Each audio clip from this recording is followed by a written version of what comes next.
Most travelers use Fresno as a quick bathroom break between San Francisco and Las Vegas. But please, don't do that. WorldWithWife is taking you on a journey through the heart of California's Central Valley to prove that Fresno is far more than just a quick gas station stop on your way to Vegas. Today, we count down the top 7 locations that define the city's unique character. From the historic St. John's Cathedral to the neon-lit Art Deco vibes of the Tower Theater.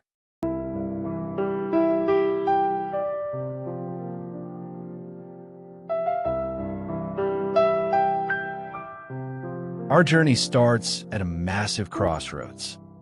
If you're at the Golden State Boulevard intersection, you're in the heart of California's logistics. You might get stuck for 15 minutes waiting for a Union Pacific train. These are some of the longest and slowest trains in the world, often over a mile long. It's a powerful reminder of Fresno's role as the agricultural and industrial engine of the USA.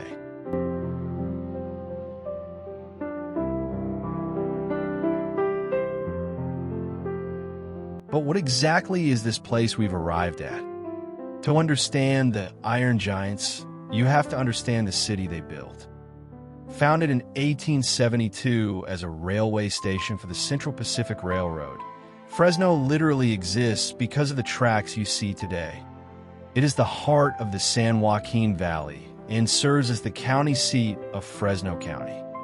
Located in the dead center of California, it's roughly 170 miles south of San Francisco and 220 miles north of Los Angeles, making it the ultimate geographic pivot point for the state.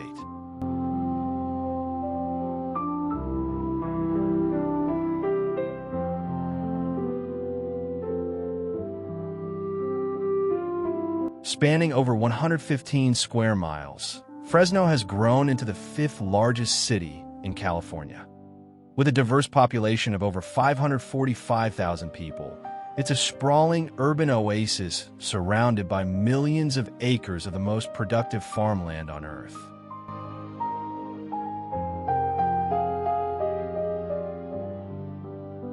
But our first stop is right here, St. John the Baptist Cathedral.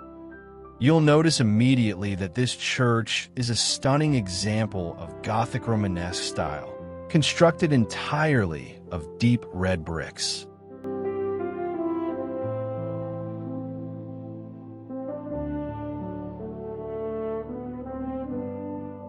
It was completed in 1903, but the history goes back even further.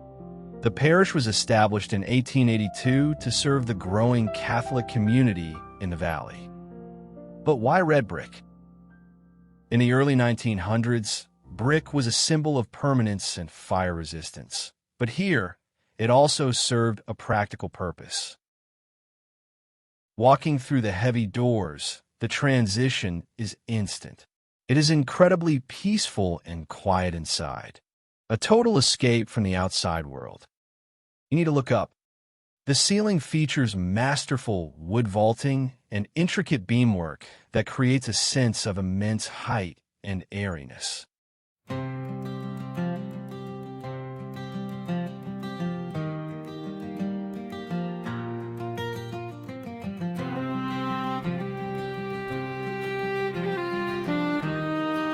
Interestingly, while this is the old Fresno area, the modern commercial downtown high-rises are actually a few blocks away. This is the Cathedral District, a pocket of the city where time seems to move a little slower.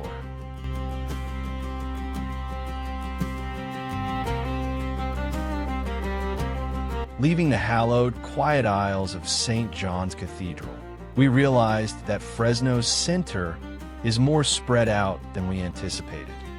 So we hopped back in the car for a short 5-mile drive north to the Fresno Art Museum. Even if the doors are locked when you visit, you need to understand why this place is a cornerstone of the valley. Established in 1948 by local artists, this museum is famous for an extensive permanent collection of pre-Columbian artifacts from Mexico and the Andes.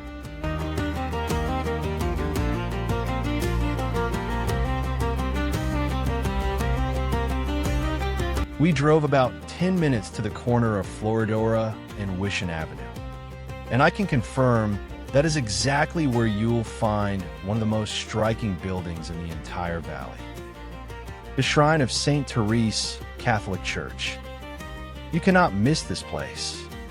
The church is painted a vibrant, sunny chalk yellow, topped with a deep red tile roof.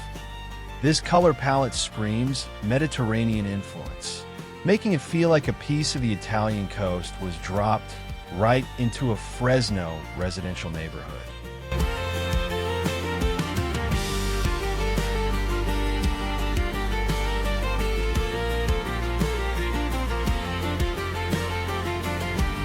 Completed and dedicated in 1956, this was the very first church in the world to be built and named in honor of St. Therese of Lisieux, after her canonization. Unfortunately, much like the art museum, the shrine was closed when we arrived. We spent some time walking around the perimeter to take in the details. Most people driving through Fresno stay on the freeway, but taking the detour to Floridora and Wishon is worth it just for the scale of this architecture.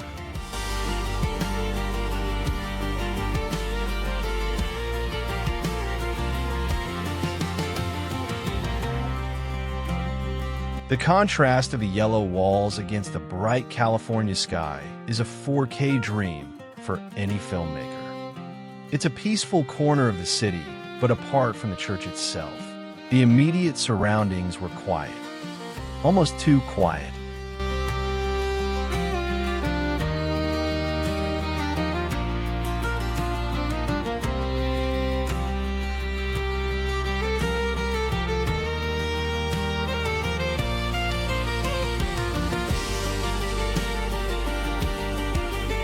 Leaving the quiet, colorful corner of Floridora and Wishon, we finally felt a shift in the air.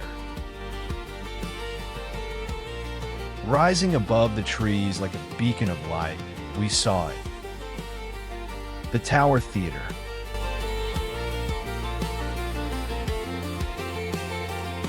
If Fresno has a crown jewel, this is it. Located at the intersection of Olive and Wishon Avenues. The Tower Theater is the namesake and the spiritual heart of the Tower District. Built in 1939, it is a premier example of streamlined modern architecture, a late branch of Art Deco that emphasizes curving forms and long horizontal lines.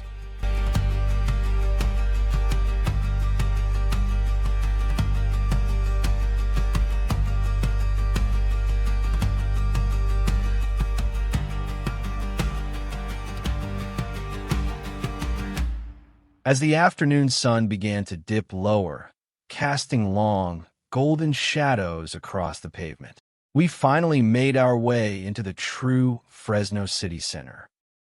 The vibe here shifts again, moving from the bohemian charm of the Tower District into the grand, slightly weathered elegance of Fresno's professional heart.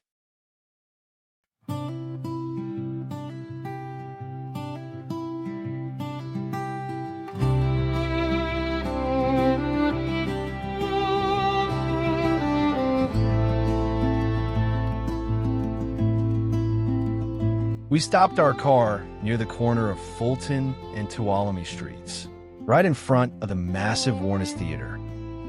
If the Tower Theater is the heart of the arts, Warnors is the grand patriarch.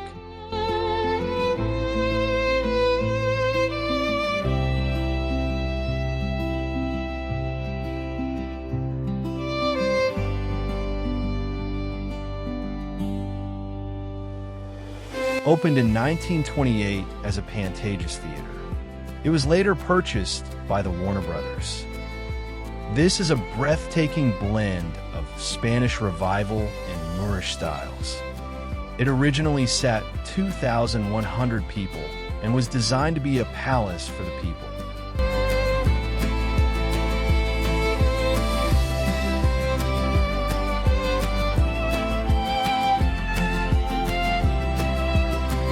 Just outside, you'll find the Talk Art statue fountain, a whimsical piece of public art that symbolizes the conversation between the city and its creators. But here is the high-value tip you won't find in most basic guides.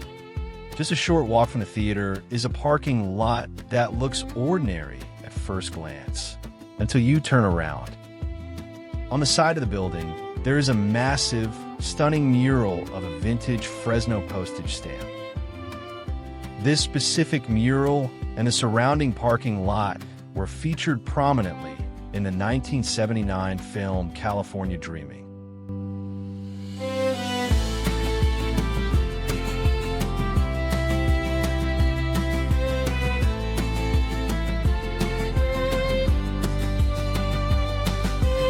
We drove a few blocks over to Fresno Courthouse Park, a sprawling 8-acre green space that serves as the civic heart of the city. At the center stands the Fresno County Courthouse.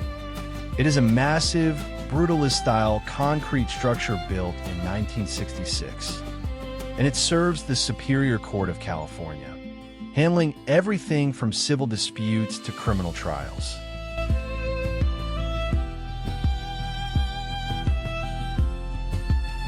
Before the chaos started, we took a walk past the David of Sassoon statue. This is a must-see for history buffs. It depicts the legendary hero of the Armenian national epic. Fresno has one of the largest Armenian-American populations in the country.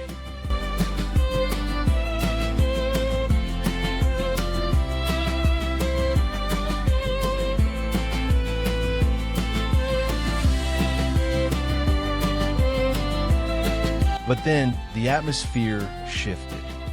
We looked up at the rooftops of the surrounding buildings, and they were pulsing.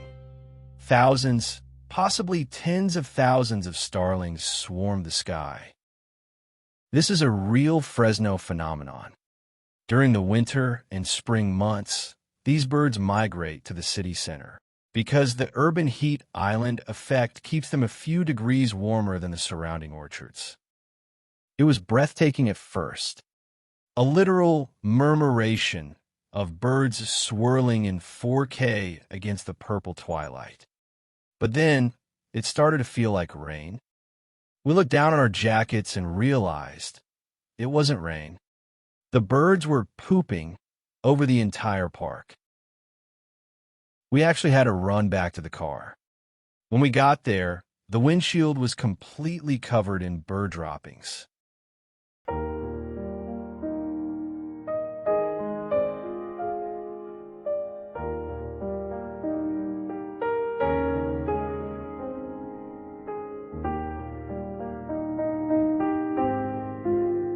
We made a quick, desperate stop at a local Walmart to grab some cleaning supplies and snacks. But by then, the sun had fully set.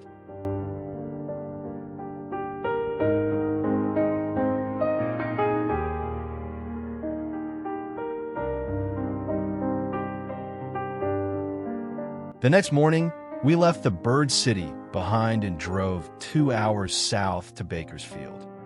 If Fresno is the heart of the valley, Bakersfield is its gritty, musical soul. Located at the very southern end of the San Joaquin Valley, it's one of the top 10 largest cities in California and is world famous for two things: oil and country music.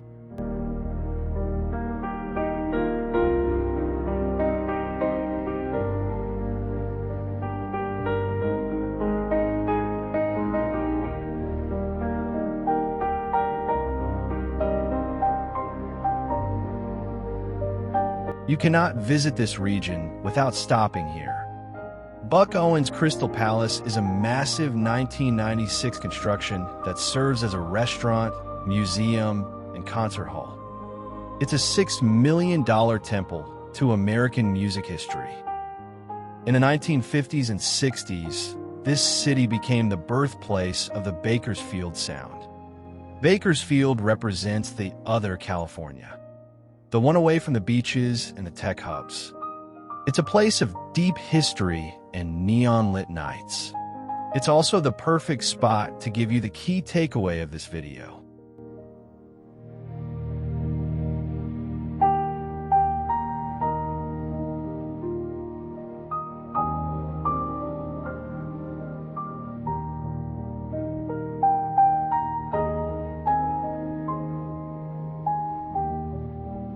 Most people drive the 99 and see nothing but warehouses.